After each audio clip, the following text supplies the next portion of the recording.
कार्य कर रहा है, परंतु अगर हम अपने घर के वातावरण को बदलते हैं तो परमात्मा भी बाध्य होता है कि हमारे घर में एक अच्छी संतान को जन्म दे। अगर हमारे घर में बीमारियां हैं, मानसिक रूप से हम कमजोर हैं, डीमोरलाइज्ड हैं, बीमार रहते हैं, गुलामी का जीवन भोग रहे हैं, गुलामी में ही खुश रह रहे हैं, गलत सिद्धांतों को जीवन में पालन कर रहे हैं, तो ऐसे घर में परमात्मा राम तो नहीं पैदा करेगा, क्योंकि राम के जीवन में तो सुख होना चाहिए। तो परमात्मा ऐसे घरों में बुरी आत्माओं को जन्म देगा। इसलिए हमें अपनी मॉरल वैल्यूज को ऊपर उठाना है। कल हमने ये भी चर्चा की थी कि प्रेम किसे कहते हैं, तो समर्पण का भाव ही प्रेम है, पर हर किसी से प्रेम नहीं किया जाता है। जैसे हमारी घर की महिलाएं, हमारे समाज की बेटियां जिहादियों से प्रेम कर बैठती हैं, तो वो प्रेम नहीं है, उसे तो आकर्षण कहेंगे। आकर्षण किसी भी वस्तु से हो सकता है, प्रेम योग्यता से ही होता है। तो प्रेम वही है जब हम सामने वाले के गुणों को, मर्यादाओं को, उसके भीतर के अच्छी चीजों को देखें और हमारे मन में समर्पण का भाव उसके प्रति हो जाए, तो इसे ही प्रेम कहते हैं।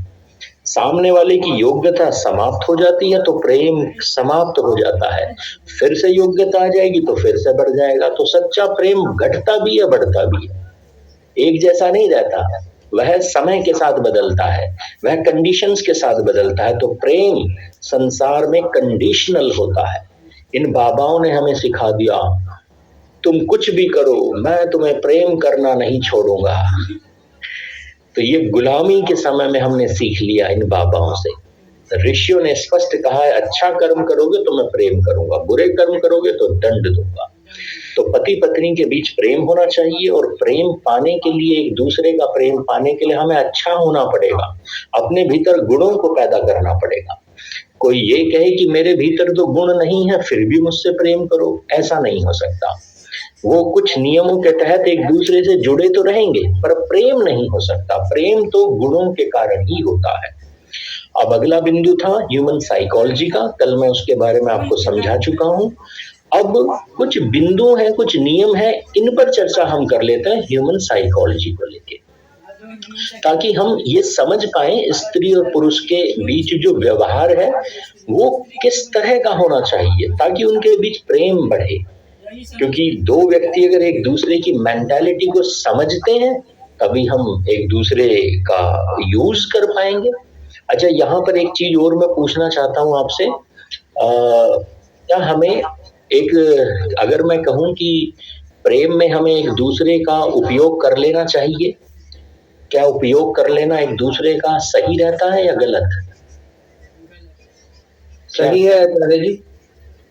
पर ये ऐसा नहीं हो रहा जैसे अपना कोई स्वार्थ है, स्वार्थ सिद्धि, कि मुझे किसी से प्रेम है तो मैं उससे अपने काम निकलवा लूं सारे। उसमें सिर्फ ये नहीं होना चाहिए कि मैं उससे अपने काम निकलवा लूं, उसमें साथ में समर्पण भी होना चाहिए कि अगर उसको जरूरत है तो मैं उसके काम करूंगी। बिल्कुल सही कह रहे हैं। तो ये एक चीज मैं बता देता हूँ, अक्सर हम क्या सोचते हैं कि मुझे उससे प्रेम है तो मैं उसे परेशान ना करूं, ऐसा नहीं होता। प्रेम का मतलब ही उपयोग होता है, परंतु इसमें एक शब्द जोड़ लीजिए, सदुपयोग। सदुपयोग है प्रेम, और सचिन जी दुरुपयोग है घृणा। तो इस सिद्धांत को समझ लीजिए, अगर हमें किसी से प्रेम है तो हमें सामने वाले का उपयोग करना, पूर्ण उपयोग करना है, परंतु सदुपयोग, अच्छे उद्देश्य के लिए, अच्छे तरीके से, और जब उसे आवश्यकता होगी तब हमें भी उसके काम आना है। तो पति और पत्नी को एक दूसरे का पूरा पूरा उपयोग करना चाहिए। ठीक है, आइए आगे बढ़ते हैं। तो हमारे शास्त्र क्या कहते हैं, मॉडर्न साइंटिस्ट क्या कहते हैं ह्यूमन साइकोलॉजी के ऊपर, इसे समझ लेते हैं। स्त्री और पुरुष दोनों अलग अलग होते हैं, दोनों के हार्मोन्स अलग, बॉडी स्ट्रक्चर अलग, सोचने का तरीका अलग, प्रॉब्लम हैंडल अलग। तो आइए किस तरह से एक दूसरे की साइकोलॉजी को हमें समझना है। तो हमारे शास्त्र कहते हैं स्त्रियों के बारे में, वेद कहता है कि स्त्री तो सोम है, स्त्री को सोम कहा गया, और पुरुष को अग्नि कहा गया। तो इसका क्या अर्थ है? तो इसका अर्थ ये होता है, मॉडर्न साइंटिस्ट भी कहते हैं, मॉडर्न साइकोलॉजी भी ऐसा कहती है कि स्त्रियों को वेव फॉर्म कहा गया, स्त्रियां तरंगों की तरह होती हैं। जैसे तरंगे होती है ना, बह उठती हैं, कहीं भी बह जाती हैं, लहरें, तो लहरों की तरह स्त्रियां होती हैं। उनके भीतर फ्रीडम होती है, उनके भीतर फ्लाई करने का मन होता है, उनके भीतर वो अंतरिक्ष में, वो आकाश में उड़ना चाहती हैं। उन्हें स्वतंत्रता पसंद होती है, उन्हें घूमना फिरना, लोगों से बातें करना, गैदरिंग्स में जाना, हैपनिंग प्लेसेस पे जाना, ये स्त्रियों को बहुत अच्छा लगता है। लोगों के साथ चैट करना, बात करना, चर्चाएं करना, जुड़ना, तो ये प्रदर्शित करता है कि उनका स्वभाव सौम है, अर्थात उनके भीतर एक शांति होती है, एक आनंद होता है, एक धैर्य होता है स्त्रियों के भीतर। ये स्त्रियों के गुण होते हैं। वहीं पुरुष के गुणों के बारे में साइकोलॉजी कहती है, मॉडर्न साइकोलॉजी, की ये तो मैटर फॉर्म है, स्त्री पदार्थ की वेव फॉर्म है और पुरुष पदार्थ की मैटर फॉर्म है। यानी कि इनके भीतर क्या है, इनके भीतर अग्नि होती है, मैटर, इनके भीतर एग्रेशन होता है, इनके भीतर एंगर होता है, इनके भीतर इंटेंसिटी होती है, इनके भीतर, जैसे स्त्रियों का एक स्वभाव है अपने सोम गुण के कारण कि स्त्रियां चूंकि वेव की फॉर्म में होती हैं, तो ये एक्सट्रीम पर जाकर भावनाओं में जीती हैं। तो अगर आप देखें संसार में कि गहरा प्रेम किसे होता है, तो सबसे गहरा प्रेम स्त्री और पुरुष में से चुनाव करना पड़े, किसके भीतर गहन समर्पण का भाव होता है, तो आपको उदाहरणों से भी समझ में आएगा कि स्त्रियों के भीतर अनंत समर्पण का भाव होता है। पुरुषों के भीतर होता है पर इतना नहीं होता जितना स्त्रियों के भीतर होता है। इतिहास में भी देख लीजिए, अगर किसी का पति इस संसार से चला जाता था तो शक्तिशाली स्त्रियां भी फिर दोबारा विवाह नहीं करती थी। आप अनेकों स्त्रियों का उदाहरण देखिए, मीराबाई का उदाहरण देखिए, और बहुत सारी स्त्रियां हैं जो प्रेम में इतनी समर्पित हुई कि वो डूब गई प्रेम में, एक्सट्रीम लिमिट तक चली गई। पुरुषों में भी होता है पर इतना नहीं होता। तो पुरुष के भीतर एक ठहराव होता है, वो बहुत एक्सट्रीम में उसकी भावनाएं नहीं जाती। तो यहाँ पर मॉडर्न साइंस ये कहती है कि स्त्रियां प्रेम करती हैं और बहुत अधिक प्रेम करती हैं और बहुत अधिक लेवल तक भी प्रेम करती हैं। परंतु अगर स्त्री चूंकि भावनाओं में बह रही है, वेव फॉर्म है, अगर स्त्री घृणा पे उतर आए तो घृणा भी करेगी, अधिक घृणा भी करेगी और बहुत अधिक घृणा भी करेगी कि संसार में फिर वो जीवन में कभी किसी का चेहरा भी नहीं देखेगी, अगर उसके मन में इतनी घृणा पैदा हो गई। तो पुरुष यहाँ पर उसके भीतर ठहराव होता है स्वभाव में, तो पुरुष एडजस्ट करता है चीजों के साथ, तो उसके मन में घृणा होती है, प्रेम होता है, पर बहुत अधिक घृणा किसी के लिए नहीं होती, बहुत अधिक प्रेम भी किसी के लिए नहीं होता। वो मैनेज कर लेता है चीजों के साथ, एडजस्ट कर लेता है चीजों के साथ, वो घुट घुट कर नहीं जीता, वो मैनेज कर लेता है। आपने एक छोटा सा उदाहरण देता हूं, आपसे पूछना चाहता हूं, दो पड़ोसियों के बीच झगड़ा हो जाता है रात को, एक पड़ोसी है पति पत्नी, दूसरा पड़ोसी है पति पत्नी, दोनों के बीच झगड़ा हो गया, क्वारल हो गई, वाद विवाद हो गया, मुंह से हाथापाई नहीं, बस मुंह से वाद विवाद, एक दूसरे को थोड़े बहुत अपशब्द बोल दिए और क्रोध में अपने अपने घर चले गए और सो गए। तो आपको क्या लगता है अगले दिन जब वो उठेंगे सुबह, तो क्या लगता है उनके बीच अगर फिर से मतभेद भुलाने की पहल कोई करता है तो कौन करती है, स्त्रियां दोनों घरों की या पुरुष करते हैं, क्या लगता है? पुरुष करते हैं। नॉर्मली पुरुष, क्योंकि पुरुष एक स्कोप खुला रखते हैं, दरवाजा खुला रखते हैं। तो हमेशा आपने ऑफिसेस में भी देखा होगा, अगर इस मीटिंग में कुछ लोग आईटी कंपनीज या किसी भी कंपनी में काम करते हैं तो देखते होंगे कि जॉब छोड़ने की जो दर है, इटरेशन रेट जो है, वो स्त्रियों का ज्यादा होता है, पुरुष कम होता है। पुरुष एक कंपनी पर लग गया तो लग गया, वो 10-10 साल 20-20 साल तक वहीं काम कर लेता है। स्त्रियां छोड़ देती हैं क्योंकि उनके मूड्स जो है अप एंड डाउन होते हैं। तो इस पुरुषों के भीतर ये गुण होता है कि वो चीजों के साथ एडजस्ट कर लेते हैं, ना तो बहुत अधिक नफरत करेंगे और ना ही बहुत अधिक घृणा करेंगे।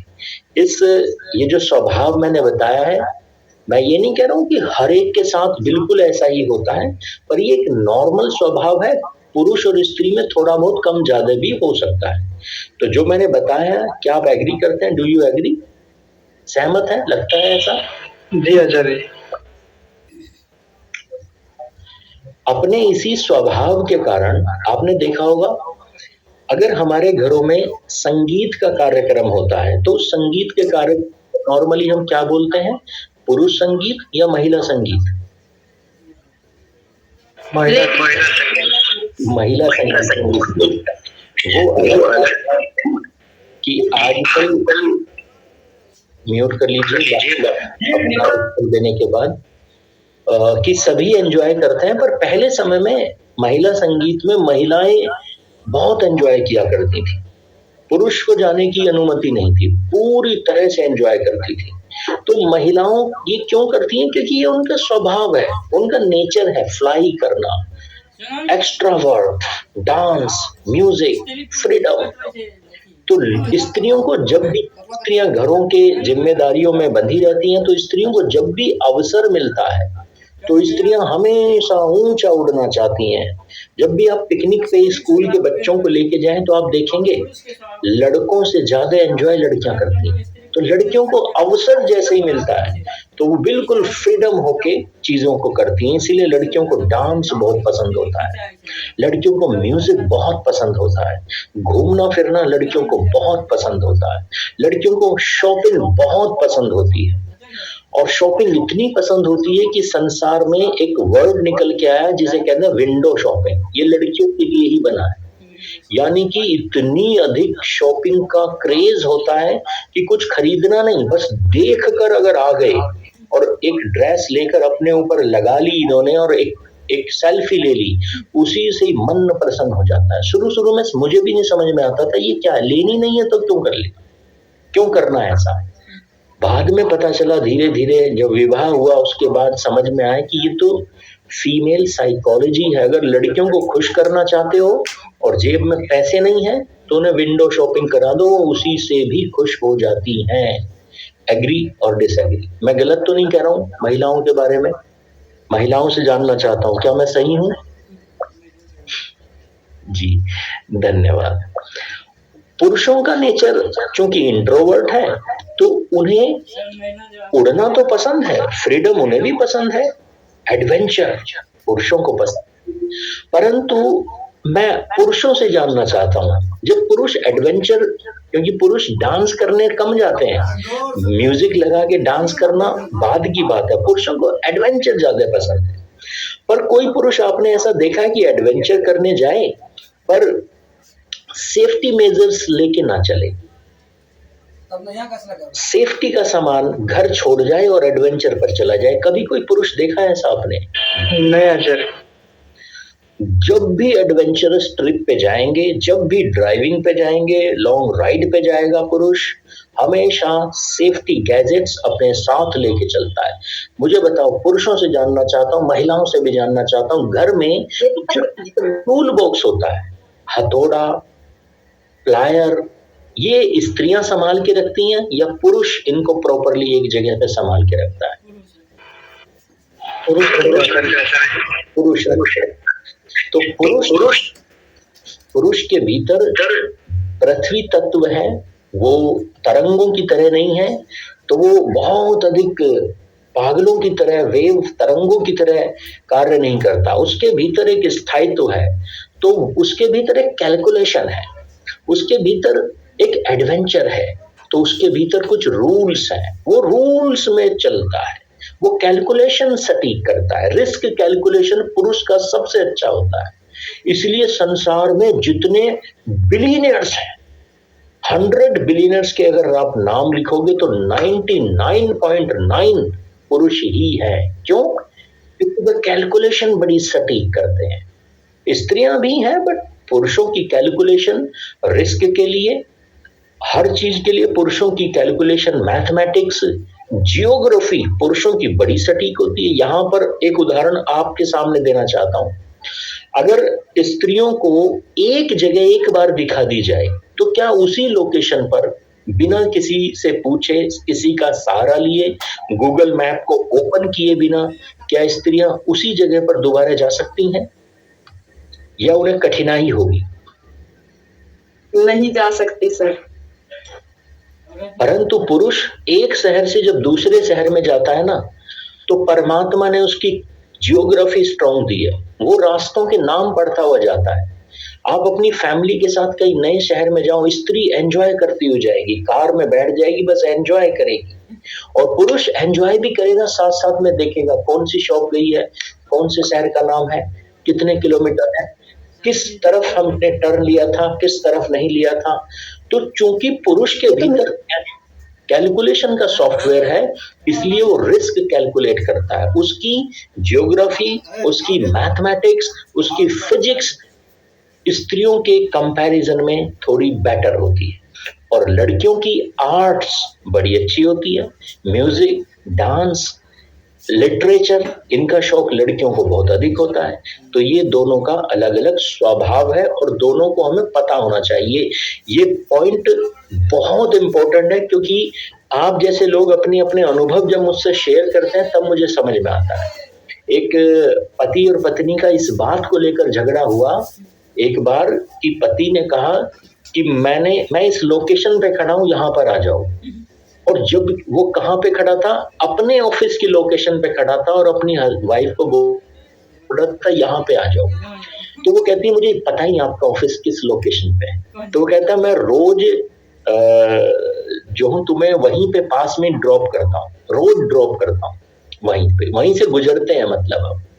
और मैंने कई बार दिखाया कि ये मेरा ऑफिस है, पर उसे याद ही नहीं इस बात ये कि कहाँ पे एग्जैक्ट लोकेशन क्या है। तो ये क्यों हो रहा है? क्योंकि ये स्त्री की साइकोलॉजी है, वो मैप इतनी डिलीजेंटली याद नहीं रखती।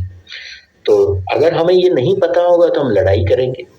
तो अगर हमें पता होगा तो पुरुषों को हमेशा ये याद रखना होगा कि स्त्रियों को आप एक्स्ट्रा हेल्प करनी होगी मैप फाइंड करने में, ज्योग्राफी बताने में, कैलकुलेशन करने में। स्त्रियों की कैलकुलेशन, ये सारी चीजें थोड़ी वीक होती है। एग्री और डिसएग्री?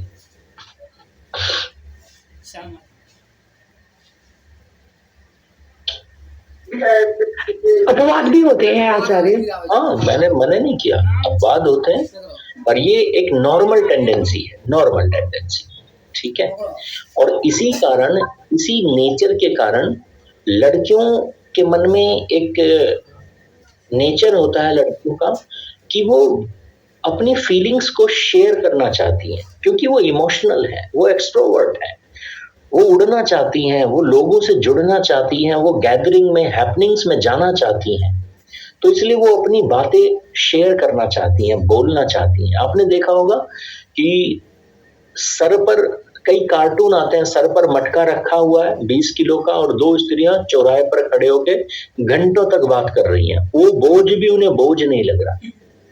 तो ये इस तरह के कार्टून या इस तरह की घटनाएं आप पुरुषों के बारे में नॉर्मली नहीं सुनने को मिलेंगी, स्त्रियों के बारे में है कि अगर वो बात करना शुरू कर दिया तो घंटों तक बात ही करती रहती हैं। तो ये क्या है? उनका नेचर, एक्सट्रोवर्ट, शेयर करना, अपनी फीलिंग्स को, अपनी भावनाओं को शेयर करना उनकी आदत है। वहीं पुरुषों की क्या आदत है कि उनकी लाइफ में कोई भी दुख वाली घटनाएं होंगी तो वो शेयर नहीं करते, बाद में शेयर करना पसंद करते हैं। पहले वो सोचते हैं कि बैठ के मैं ही सुलझा लूं, मैं ही, अपनी कैपेबिलिटीज पे उन्हें थोड़ा कॉन्फिडेंस होता है, वो सोचते हैं मैं खुद सुलझा सकता हूं उस प्रॉब्लम को, इसलिए वो नॉर्मली साझा नहीं करते। पर इससे एक समस्या पैदा हो जाती है। समस्या ये पैदा हो जाती है कि पुरुष ये सोचता है कि मैं खुद ही प्रॉब्लम को सुलझा लूंगा, वाइफ को बताऊंगा नहीं, तो उसके चेहरे पे एक टेंशन दिखती है। आपने देखा होगा ऑफिस से जब पति घर आते हैं तो पत्नी समझ जाती है कुछ टेंशन है, पर नॉर्मली पुरुष बताता नहीं है। तो यहां से कुछ मिसअंडरस्टैंडिंग्स आरंभ हो सकती है। स्त्री सोच सकती है पता नहीं इसने ऐसा क्या किया है कि ये शेयर नहीं कर रहा, बता नहीं रहा है, चुप है, आज तो बाहर जाने का प्रॉमिस था बट ये उदास होकर घर में बैठा हुआ है। तो होता क्या है, पुरुष ऐसे समय में जब भी किसी प्रॉब्लम में फंस जाता है, वो उस प्रॉब्लम को मन ही मन सोल्व कर रहा होता है, उसे टाइम चाहिए होता है। अब बताया उसने है नहीं, ये उसकी गलती है, तो स्त्रियों को लगता है कि कुछ ना कुछ प्रॉब्लम है, मुझसे शेयर नहीं कर रहा, शायद मेरे अगेंस्ट इसने कुछ किया है, तो उसके मन में नेगेटिव फीलिंग्स आने लगती है।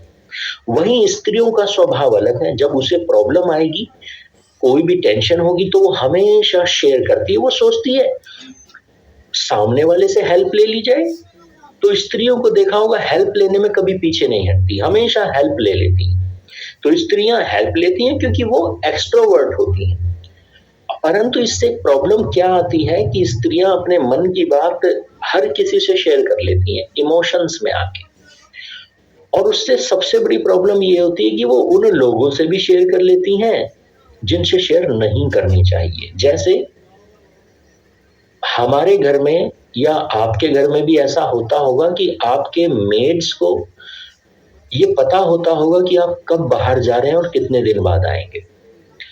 तो ये अक्सर होता है। कई बार मैंने अपने घर में अपनी माँ को, अपनी वाइफ को घर की मेड से या अड़ोसी पड़ोसी जो दूसरी महिलाएं आती होती हैं उनसे घर के सीक्रेट्स बताते हुए सुना, और उन्हें टोकते हैं, हम ये क्यों कर रही हो, तो वो कह रही पता नहीं, निकल गए मुंह से, कैसे निकल गए समझ नहीं आ रहा, तो वो क्यों कैसे निकले, फ्लो में निकल गए।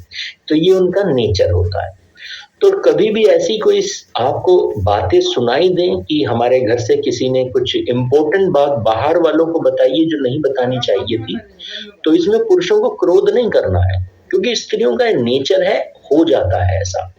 तो आपको उन्हें बार बार एजुकेट करना है, समझाना है कि ठीक है आपकी आदत है बोलने की, बट वेरी इंपॉर्टेंट चीजें शेयर नहीं करनी। आप इंपॉर्टेंट कर सकती हो, लेस इंपॉर्टेंट चीजें बता सकती हो, इंपॉर्टेंट चीजें भी बता सकती हो, बट वेरी इंपॉर्टेंट चीजें आपको अपने तक ही रखनी चाहिए।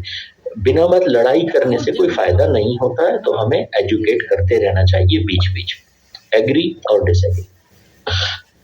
एग्री आचार्य जी। सर एक ऑब्जर्वेशन है जी। जनरली जब आप कहीं बाहर जाते हैं और आपको किसी और को बताना हो कि मैं कहाँ खड़ा हूँ, अपना एड्रेस बताना हो जी, वो जनरली लड़के लोग बड़ी इजीली बता देते हैं कि हाँ मैं यहाँ खड़ा हूँ, मेरे सामने ये है। यही आप वो किसी गर्ल या फीमेल से पूछेंगे तो जनरली बताती है हाँ मैं रोड पे हूँ और मेरे सामने से ट्रक जा रहा है। तो वो इसलिए कि वो परमात्मा ने उनकी ज्योग्राफी स्ट्रॉन्ग नहीं बनाई है, बस रिस्क कैलकुलेशन कम होता है, बस इसलिए। वो मैं कवर कर चुका हूँ, वो इसीलिए होता है। तो आप सही कह रहे हैं, ऐसा होता है बिल्कुल। तो पहले मैं भी बहुत गुस्सा करता था। मुझे याद है जब मेरी शादी हुई थी, मैंने इसी बात पर एक बार गुस्सा किया था, ये कोई लोकेशन बताने का तरीका है। बाद में समझ में आया कि धीरे धीरे कि भाई वो हमें ही पता करनी है, तो हमें ही उनसे ये नहीं पूछना है कि आप कहाँ खड़ी हो, हमें पूछना है कि जहां तुम खड़ी हो उसके पीछे क्या है, सामने क्या है, लेफ्ट में क्या है, राइट में क्या है, हमें ही एनालाइज करना होता है। इसलिए ये ह्यूमन बिहेवियर है, हमें उसके अकॉर्डिंग ही आगे बढ़ना है।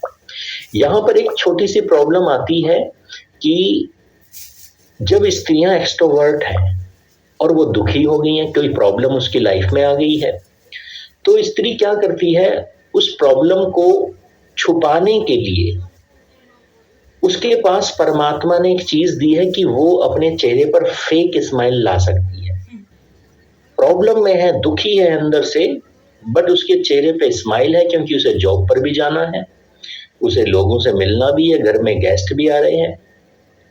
तो पुरुष एक गलत फहमी में आ जाता है कि इतनी प्रॉब्लम है लाइफ में हमारी और ये खुश हो रही है, हंस रही है। लाइफ में प्रॉब्लम है स्त्री के, और स्त्री क्या सोचती है, बैग उठाया और विंडो शॉपिंग करने चलेगी, और पुरुष देखता है ये तो मॉल में जा रही है।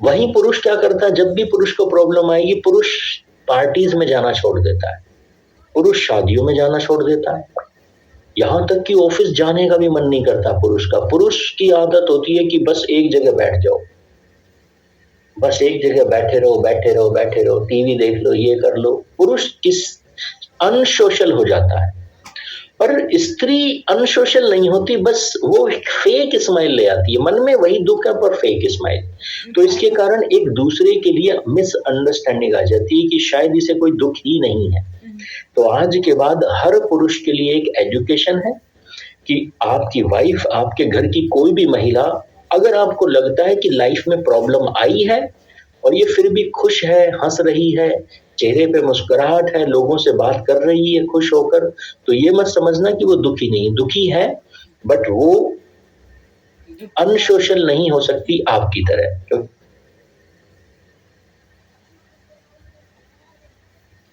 और डिसएग्री जी। अब मैं जो एक पॉइंट बताने वाला हूं ये बहुत इंपॉर्टेंट है और हस्बैंड वाइफ के लिए बहुत इंपॉर्टेंट चीज है, समझ लीजिए। देखिए, स्त्री और पुरुष दोनों के नेचर अलग हैं, तो दोनों के लिए कुछ ना कुछ चीजें ऐसी होती हैं जो बहुत वैल्यूबल होती हैं। स्त्रियों के लिए कुछ फीलिंग्स ऐसी हैं जो बहुत वैल्यूबल है और पुरुषों के लिए भी कुछ फीलिंग्स ऐसी होती हैं जो बहुत वैल्यूबल है। पर क्योंकि हम एक दूसरे से अलग हैं तो हम एक दूसरे की वैल्यूज को वैल्यू नहीं देते। हम सोचते हैं अरे ये इतनी इंपॉर्टेंट कैसे हो सकती, पर ये होती हैं। आप ऑब्जर्व करना शुरू कर दो, आपको समझ में आ जाएगा।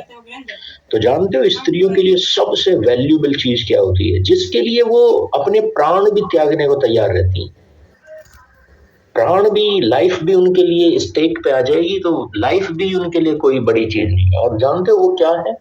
तो ये चीज होती है लड़कियों के लिए अपनी डिग्निटी, सेल्फ रेस्पेक्ट, अपनी गरिमा, अपना स्वाभिमान लड़कियों के लिए बहुत इंपॉर्टेंट होता है। ये जो कहानियां है ना कि रानी पद्मिनी ने आत्मदाह कर लिया, जौहर कर लिया, ये मजाक नहीं है। वास्तव में उनके लिए अपनी डिग्निटी इतनी इंपॉर्टेंट है कि एक मलेच्छ उनके शरीर को छुए, ये उनके लिए नॉन एक्सेप्टेबल है, अनएक्सेप्टेबल है।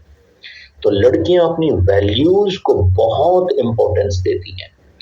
आपने देखा होगा एक स्त्री के साथ अगर उसके सम्मान को कोई ठेस पहुंचा दे, उसके सम्मान को कोई भंग करने का प्रयास करे, तो महायुद्ध हो जाया करते थे। तो ये क्यों होते थे? वो इसीलिए होते थे क्योंकि स्त्रियों के लिए ये चीज बहुत इंपॉर्टेंट होती।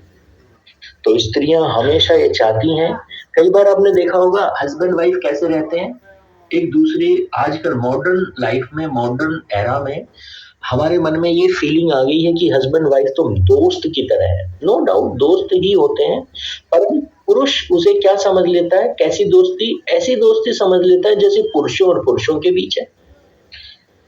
क्योंकि पुरुष के लिए दोस्ती बड़ी इंपॉर्टेंट होती है, तो पुरुष अपनी पत्नी को, अपनी गर्लफ्रेंड को ऐसे ट्रीट करता है जैसे वो उसका पुरुष मित्र है। जैसे अन्य दोस्त हैं लड़के लड़के, वो ऐसे ट्रीट करता है।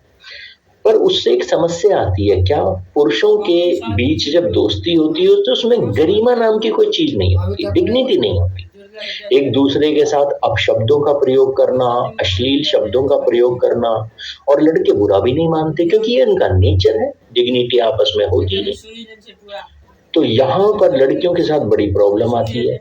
जब शादियां होती हैं तो लड़की, एक वर और वधू आपस में ये बातचीत करते हुए डिसाइड कर लेते हैं कि आज से हम बेस्ट फ्रेंड हैं।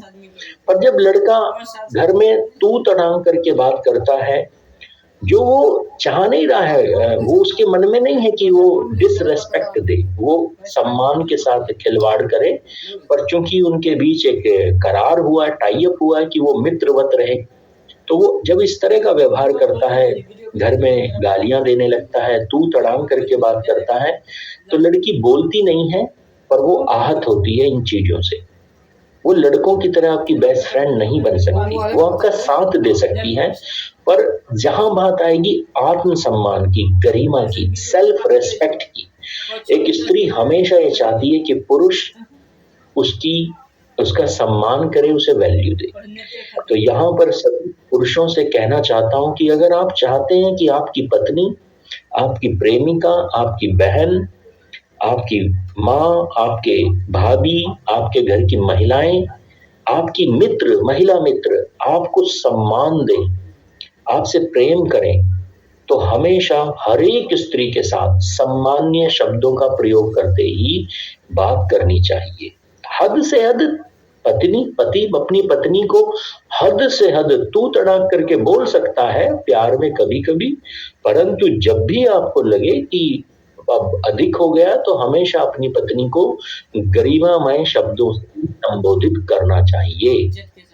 देवी कहकर संबोधित करो, जी कहकर संबोधित करो, आप कहकर करो, तुम कहकर करो। कभी कभी प्रेम अधिक है, खिलवाड़ करने का मन कर रहा है, मौज मस्ती, तो तू तड़ाक थोड़ा बहुत हो सकता है पर अत्यधिक नहीं, क्योंकि स्त्री के लिए अपना सम्मान बहुत इंपॉर्टेंट है। एग्री और डिसएग्री? मैं सही कह रहा हूं या गलत कह रहा हूं? सही। जी। तो यहां से एक छोटी सी समस्या निकल कर आती है। स्त्रियों के लिए अपना सम्मान बहुत है, और पुरुष क्या करता है, जब भी क्रोध आता है पुरुष को हमेशा गाली गलौज पे आ जाता है। हमेशा स्त्री को, जब भी पुरुष को या तो थप्पड़ मार देगा, तो वो थप्पड़ स्त्री के गाल पे नहीं लगता, वो थप्पड़ स्त्री के आत्मसम्मान पे लगता है। और पुरुष क्या सोचता है, अरे नॉर्मल है, दो लड़के जब आपस में लड़ेंगे, गारंटी देता हूं इस मीटिंग में जो लड़के बैठे हैं, आप अपने मित्र से लड़ लो, हाथापाई कर लो, अगले दिन दोस्ती हो जाएगी। क्योंकि जो पुरुष के आप थप्पड़ मारते हो, एक दो लड़के आपस में लड़ते हैं, वो यहां नहीं लगता। और एक पुरुष जब स्त्री को थप्पड़ मारता है या अश्लील रूप से गालियां देता है, तो वो उसके हृदय पे लगता है। तो ऐसी स्त्री जिसका पति उसे गालियां देकर बात करता है, थप्पड़ मारता है, वो उस पति से कभी प्रेम नहीं कर सकती। गारंटी है एक स्त्री उस पति से भी प्रेम कर सकती है जो शराब पीता है, जो अपाहिज है, जो कामचोर है, जो निकम्मा है, नल्ला है, नौकरी करने नहीं जाता, इसके साथ भी निभा लेती है। पर एक स्त्री उस पुरुष के साथ नहीं निभा पाती जो उसके साथ उसको सम्मान नहीं देता। तो इसलिए हर पुरुष से प्रार्थना है कि अपने घर में अपनी पत्नी का प्रेम पाना चाहते हो तो सम्मानीय शब्दों का ही प्रयोग आपको करना चाहिए। एग्री और डिसएग्री सभी पुरुषों से? एग्री आचार्य जी। एग्री। अब ये बात पता तो स्त्रियों को भी थी, पुरुषों को भी थी, पर डिफाइन नहीं हुई थी, तो आज मैंने डिफाइन की है, तो इसलिए सभी पुरुष याद रखेंगे। परंतु इसी तरह पुरुषों के लिए भी एक चीज बहुत इंपॉर्टेंट है, एक फीलिंग पुरुषों के लिए भी बहुत इंपॉर्टेंट है। और ये फीलिंग क्या है, इसे भी समझ लेते हैं। पुरुषों के लिए जो सबसे इंपॉर्टेंट है वो है उनके भीतर उनका कर्तव्य भाव।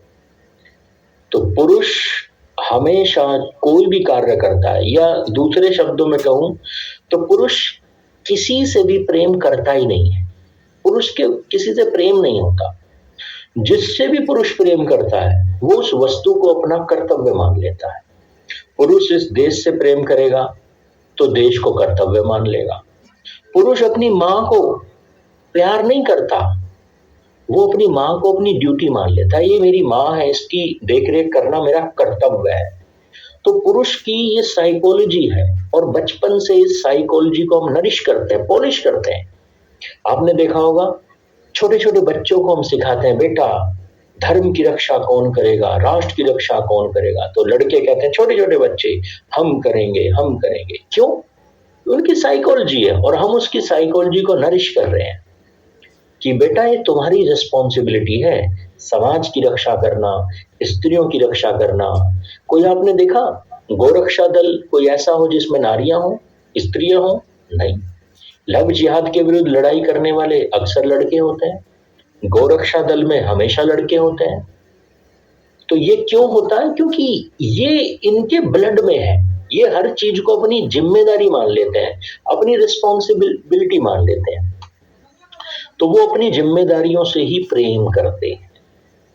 तो इसलिए होता क्या है, जब स्त्री विवाह होके आती है नई और विवाह से पहले अगर पुरुष उससे प्रेम भी करता है और विवाह हो गया तो भी उससे प्रेम अगर वो कर रहा है, तो स्त्री जानते हो एक गलती करती है। क्या? वो उसकी जिम्मेदारियां ही उसका प्रेम है, इस फीलिंग को नहीं समझती, और वो अपने पति के मन में एक भाव बढ़ती है। वो अपने पति से कहती है, जानते हो मेरे आने से पहले तुम्हारी जितनी भी जिम्मेदारियां थी, ठीक है, आई एग्री, तुम्हारी माँ जिम्मेदारी, तुम्हारी बहन जिम्मेदारी, छोटे भाई बहनों की पढ़ाई तुम्हारी जिम्मेदारी, पिता तुम्हारी जिम्मेदारी, देश तुम्हारी जिम्मेदारी, तुम्हारे मित्र तुम्हारी जिम्मेदारी। परंतु अब मैं आ गई हूं ना, तो अब तुम्हारी सबसे बड़ी जिम्मेदारी क्या है? वो मैं हूं। अब यहां पे एक प्रॉब्लम आती है। जो पुरुष बचपन से इस फीलिंग के साथ जुड़ा कि देश सबसे पहले, धर्म सबसे पहले, मां सबसे पहले, स्वर्ग से ऊंचा कौन? पिता, धरती से बड़ा कौन? मां, जिसने इस फीलिंग के साथ जीवन बिताया हो, उसे झटका लगता है एकदम कि ये अभी तो आई है दूसरे घर से और ये सबसे बड़ी जिम्मेदारी कैसे हो गई। तो पुरुष के मन में उस स्त्री के लिए प्रेम कम होने लगता है, क्योंकि वो ये नहीं कह रहा कि मैं तेरी जिम्मेदारी नहीं उठाऊंगा, पर वो ये मानने को तैयार नहीं होता कि स्त्री अब उसकी सबसे बड़ी जिम्मेदारी है। वो कहता नहीं, मेरी माँ सबसे बड़ी जिम्मेदारी है, मेरे पिता मेरी सबसे बड़ी जिम्मेदारी है, भाई बहन।